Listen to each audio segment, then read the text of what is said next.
क्या artificial intelligence हमारी नौकरियां ले लेगा? क्या हमारी प्राइवेसी महफूज रहेगी?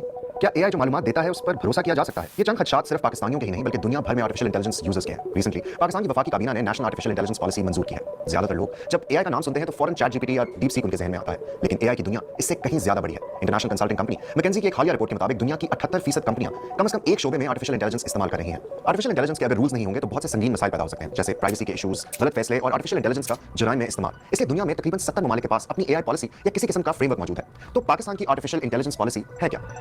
पहला, इस पॉलिसी के तहत गवर्नमेंट का प्लान है कि स्टार्टअप्स और इनोवेशन को बूस्ट दिया जाए। दूसरा, लोगों को लाखों नई एआई ट्रेनिंग्स और स्किल्स दी जाएं और साथ साथ आर्टिफिशियल इंटेलिजेंस से मुतालिक आगाही फैलाई जाए। तीसरा, एजुकेशन, हेल्थ, एग्रीकल्चर और गवर्नेंस में आर्टिफिशियल इंटेलिजेंस के लिए एक क्लियर रोड मैप बनाया जाए। चौथा, डेटा सेफ्टी, एथिकल रूल्स और सबको साथ लेकर चला जाए। और आखिरी, डेटा सेंटर्स, इंफ्रास्ट्रक्चर और इंटरनेशनल पार्टनरशिप्स के साथ पाकिस्तान को ग्लोबल एआई रेस में शामिल किया जाए। इस पॉलिसी के तहत गवर्नमेंट ने कुछ एम्बिशियस टारगेट्स भी सेट किए हैं। 35 से 40 लाख के दरमियान एआई से लिंक जॉब्स या हमें अपस्किलिंग करके या क्रिएट होंगी, आर्टिफिशियल इंटेलिजेंस का एक फंड तैयार करेंगे, इस तरह वेंचर फंड तैयार करेंगे ताकि यंग बच्चों की जो इनोवेटिव आइडियाज हैं उनको हम सपोर्ट कर सकें। इसके तहत हम सेंटर ऑफ एक्सीलेंस बनाएंगे ताकि बच्चों के लिए वो फिजिकल स्पेसेस अवेलेबल हों जहां पे ये इनोवेशन और इसके ऊपर वो अपना काम कर सकें। हमारी कोशिश है कि हम अगले 5 सालों के अंदर 1 मिलियन के करीब तो हम बिल्कुल जो टॉप नॉच एआई प्रोफेशनल्स हैं उनको तैयार करें। हमारी कोशिश है कि हम 1000 के करीब एआई प्रोडक्ट्स पेटेंट करें, जितने कर सके गुड फॉर द कंट्री। जैसे कभी मोबाइल फोन आया तो उसने दुनिया बदल दी, उसी तरह आर्टिफिशियल इंटेलिजेंस वो नई टेक्नोलॉजी है जो सब कुछ बदलने जा रही है। शायद इसलिए हुकूमत को उम्मीद है कि 2030 तक आर्टिफिशियल इंटेलिजेंस की मदद से पाकिस्तान की जीडीपी में 7 से 12% का इजाफा हो सकता है। म्यूजिक क्रिएट करना हो, आपने नई ग्राफिक्स क्रिएट करनी हो, नई वीडियो क्रिएट करनी हो, इन सारी एरियाज में जनरेटिव एआई जो है एक बड़ा रोल प्ले करता है, जो हम सबकी आम रोजमर्रा की जिंदगी में हमें असर करता है। अभी तक जितना हमने पॉलिसी में देखा है, कोई में ऐसी चीज़ नजर नहीं आई कि वो उन पे लगाम डालने की कोशिश कर रही है। जितना उसको दिया जा रहा है, हमारी गुजारिश होगी प्राइवेट सेक्टर की कि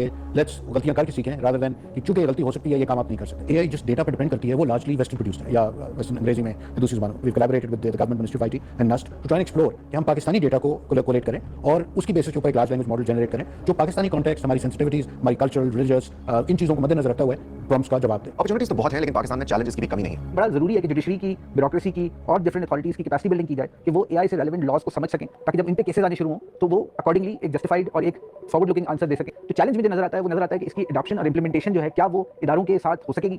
उसमें गवर्नमेंट ने तो क्लेम किया कि 2027 तक जो है हम इंप्लीमेंट कर देंगे गवर्नमेंट के अंदर, लेकिन मेरे ख्याल में ये एक बड़ा चैलेंजिंग टास्क हो।